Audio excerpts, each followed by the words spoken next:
할렐루야. 하나님의 허그 118번째 시간입니다. 오늘도 이 시간을 통해서 우리의 삶의 주관자 되어주시는 그 하나님께서 우리에게 허락하신 그 은혜를 발견하고 감사하는 귀한 시간 되기를 소망합니다. 시편 126편부터 130편까지 이 5편의 시 역시도 어제와 동일하게 성전에 올라가는 노래라는 표제를 가지고 있습니다. 그러나 우리가 앞서 읽은 시들과는 조금 다른 상황과 감정이 엿보입니다. 시편 126편은요, 바벨론이 이제 다른 강대국인 바사에 멸망당하면서 바벨론의 포로로 잡혀갔던 사람들이 다시 자기들의 고국으로, 고향으로 돌아갈 수 있게 된 것을 배경으로 쓰여진 시입니다. 1절부터 3절을 보면요, 이미 포로에서 돌아온 것을 감사하고 기뻐하는 내용이라고 할 수 있는 반면에 4절부터 6절은 포로에서 돌아오는 것이 앞으로 일어날 미래의 사건으로 소개되고 있습니다. 그러다 보니까 이 126편이 언제 지어졌는지에 대해서 누구는 포로에서 돌아온 이후에 쓴 시이다 라고 하고요. 또 누구는 포로에서 돌아올 것을 소망하면서 쓴 시이다 라는 의견이 분분합니다. 하지만 중요한 것은 이 일을 행하신 분이 바로 우리 하나님이시라는 것입니다. 그래서 이 시의 1차적인 대상은 이스라엘 백성들입니다. 하나님은 분명히 이스라엘을 비참한 처지에서 구원해 주셨습니다. 그래서 2절을 보면요, 이방인들까지도 하나님께서 이스라엘을 위해서 큰 일을 행하셨다고 인정할 정도라고 고백합니다. 이처럼 이스라엘은 하나님께 큰 은혜를 받았습니다. 또 4절에서는 특별히 포로가 되어 있는 자기들을 구원해 달라고 간구하면서 남방 시내들 같이 돌려보내 달라고 고백합니다. 여기서 남방 시내들 같이 돌려보내 달라라는 이 뜻은요, 이스라엘 땅의 시냇가는 비가 오지 않을 때는요, 물이 흐르지 않는 건천입니다. 그런데 비가 오면 그 건천에 물이 차고 넘쳐 흐르게 되죠. 이처럼 포로인 자기들의 처지가 마치 물이 흐르지 않는 메마른 시내와 같다는 겁니다. 그런데 이런 자기들에게 하나님께서 구원의 단비를 내려주시면 물이 흘러 넘치는 시내와 마찬가지로 자기들도 은혜의 강으로 차고 넘치게 될 것이라는 소망의 표현입니다. 그런데 이 하나님께서는 이스라엘 백성들뿐만이 아니라 오늘 우리에게도 이런 놀라운 은혜의 역사를 펼쳐주시고 계십니다. 그러기에 독생자 예수 그리스도까지 아낌없이 우리를 위해서 이 땅에 보내주신 것이고요. 우리가 그 은혜로 구원의 방주에 올라탈 수 있게 된 것입니다. 그만큼 하나님은 오늘 우리에게도 이스라엘 백성들 이상으로 놀라운 구원의 은혜를 베풀어 주셨습니다. 그러기에 하나님께서 우리에게 베풀어 주신 그 은혜는 가늠할 수가 없죠. 청교도인들은 어려운 삶의 자리에 놓여 있을 때요, 가장 좋은 것은 아직 오지 않았다라고 서로 위로를 했다고 합니다. 예수 그리스도 안에 있는 사람들은요, 비록 오늘 눈물을 흘리며 씨를 뿌리는 환경이라도 어제보다 오늘보다 내일이 더 좋아지리라는 그 믿음을 가지고 살아가야 합니다. 이것이 바로 그리스도인의 믿음이고요, 또 하나님의 약속이기도 합니다. 그러기에 우리들 역시도 어떤 상황 속에서도 하나님의 그 은혜를 구하며 기쁨으로 은혜의 열매를 거두는 하나님의 자녀가 되게 해달라고 기도해야 할 줄 믿습니다. 이어지는 시편 127편은요, 내용적으로 1절, 2절, 그리고 3절부터 5절로 구분할 수 있습니다. 1절, 2절은 하나님께서 우리 인간의 역사에 어떻게 섭리하시고 간섭하시는지를 보여주는 내용이고요. 3절부터 5절은 전혀 다른 내용으로 가정에서 자녀를 축복하는 것에 대한 말씀을 하고 있습니다. 그래서 어떻게 보면은 이 1절과 2절 그리고 3절부터 5절이 전혀 관계가 없는 것처럼 보여집니다. 그러나 그렇지 않습니다. 이 말씀 속의 의미는요, 우리가 살아가는 이 사회라는 것이 결국 개개인이 모여서 이루어진다는 것을 의미합니다. 그러니까 인간 사회 전체의 모든 일이 하나님의 돌보심을 통해서 이루어지는 것처럼 하나님께서는 인간의 개개인의 삶도 보살피고 계신다는 것을 말씀하고 있는 것입니다. 3절부터 5절에서 이야기하는 것처럼 사람이 하룻밤을 잠을 잘 자는 것, 가정을 이루고 자녀를 얻는 것 모두가 하나님께서 허락하셨기에 가능한 일이라는 것입니다. 또 3절부터는요, 자녀를 하나님께서 주시는 기업이요 상급이라고 표현합니다.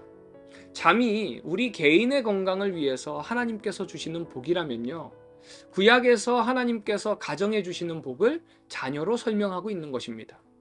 그래서 자녀들은 우리 가정에 대해서 하나님께서 보여주신 사랑의 증거라는 것이죠. 아브라함에게 하나님께서 주신 복을 한번 생각해 보시기 바랍니다. 하늘의 별처럼 바다의 모래처럼 많은 후손을 주신다고 약속하셨습니다. 또 성경에서 가나안 땅은 이스라엘 민족의 영원한 기업인데, 그 말은 자녀들에게도 똑같은 은혜를 허락하신다는 것을 의미합니다. 이것은 한 개인에게 허락하신 축복이 이제 한 가정의 축복으로 이어지고요, 그 가정이 모여서 한 나라의 축복이 되고, 그 나라들이 모여서 온 열방을 보살피는 하나님의 그 축복을 경험하게 된다는 것입니다. 결국 하나님은 우리 인간 전체의 역사도 친히 주관하고 계신다는 것을 말씀하고 있는 것입니다. 하나님께서 우리를 돌보시지 않으면요, 잠도 편히 잘 수 없고요, 하나님께서 우리의 가정을 살피시지 않으면 그 기업이 무너지는 것처럼, 하나님께서 함께 하시지 않으면 인간 사회나 역사도 아무리 지도자가 뛰어나고 제도가 탄탄하다고 해도 결코 순탄할 수 없는 것입니다. 그래서 오늘 핵심절인 127편 1절이 바로 그런 의미입니다. 여호와께서 집을 세우지 아니하시면 세우는 자의 수고가 헛되며, 여호와께서 성을 지키지 아니하시면 파수꾼의 깨어있음이 헛되도다. 그래서 시편 127편에 의하면 우리가 믿는 하나님은 한 개인의 잠자는 것부터 시작해서 모든 민족의 역사까지도 인간의 크고 작은 모든 일을 살피시는 분입니다. 아무리 작고 사소한 일이라도 하나님의 섭리와 무관한 것은 없다고 노래하는 것입니다. 사랑하는 우리 비전의 가족 여러분, 예수님께서도 참새 한 마리가 떨어지는 것도 하나님의 간섭이 아니면 이루어질 수 없다고 말씀하셨습니다. 모든 것을 주관하시는 그 하나님께서 여러분의 오늘 하루도 주관하고 계십니다. 그 하나님을 의지함으로 오늘 하루도 승리하는 하루 되시기를 간절히 소망합니다. 적용 질문입니다. 우리에게 가장 좋은 것 주시길 원하시는 그 하나님의 마음을 생각할 때에 어떤 감사가 있는지, 이 시간 우리의 마음을 한번 돌아보는 시간 되기를 바랍니다. 우리의 모든 삶을 주관하시는 그 하나님께 감사하면서 이 시간 하나님께서 주신 그 은혜들을 한번 세어보시기 바랍니다.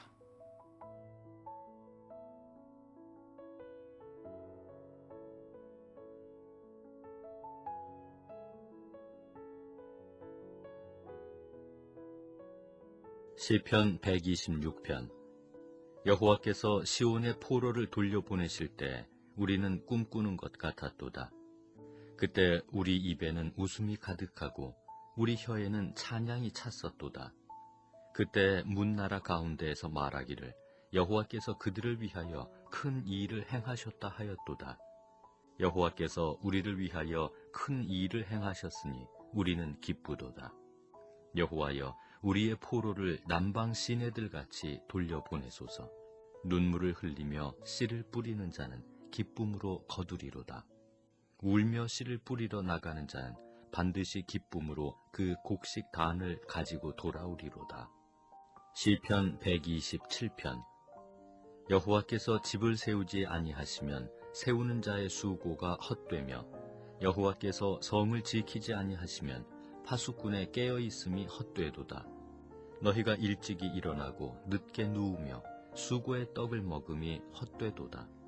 그러므로 여호와께서 그의 사랑하시는 자에게는 잠을 주시는도다. 보라, 자식들은 여호와의 기업이요 태의 열매는 그의 상급이로다. 젊은 자의 자식은 장사의 수중의 화살 같으니 이것이 그의 화살통에 가득한 자는 복되도다. 그들이 성문에서 그들의 원수와 담판할 때 수치를 당하지 아니하리로다. 시편 128편. 여호와를 경외하며 그의 길을 걷는 자마다 복이 있도다. 내가 내 손이 수고한 대로 먹을 것이라. 내가 복되고 형통하리로다. 내 집 안방에 있는 내 아내는 결실한 포도나무 같으며, 내 식탁에 둘러앉은 자식들은 어린 감람나무 같으리로다. 여호와를 경외하는 자는 이같이 복을 얻으리로다. 여호와께서 시온에서 내게 복을 주실지어다. 너는 평생에 예루살렘의 번영을 보며 내 자식의 자식을 볼지어다. 이스라엘에게 평강이 있을지로다. 시편 129편. 이스라엘은 이제 말하기를 그들이 내가 어릴 때부터 여러 번 나를 괴롭혔도다. 그들이 내가 어릴 때부터 여러 번 나를 괴롭혔으나 나를 이기지 못하였도다. 밭가는 자들이 내 등을 갈아 그 고랑을 길게 지었도다. 여호와께서는 의로우사 악인들의 줄을 끊으셨도다. 무릇 시온을 미워하는 자들은 수치를 당하여 물러갈지어다. 그들은 지붕의 풀과 같을지어다. 그것은 자라기 전에 마르는 것이라.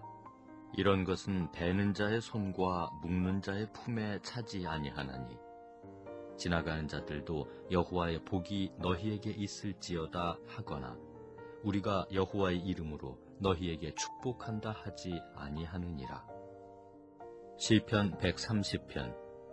여호와여, 내가 깊은 곳에서 주께 부르짖었나이다. 주여, 내 소리를 들으시며 나의 부르짖는 소리에 귀를 기울이소서. 여호와여, 주께서 죄악을 지켜보실진대 주여 누가 서리이까. 그러나 사유하심이 주께 있음은 주를 경외하게 하심이니이다. 나 곧 내 영혼은 여호와를 기다리며 나는 주의 말씀을 바라는도다. 파수꾼이 아침을 기다림보다 내 영혼이 주를 더 기다리나니 참으로 파수꾼이 아침을 기다림보다 더하도다. 이스라엘아, 여호와를 바랄지어다. 여호와께서는 인자하심과 풍성한 속량이 있음이라. 그가 이스라엘을 그의 모든 죄악에서 속량하시리로다.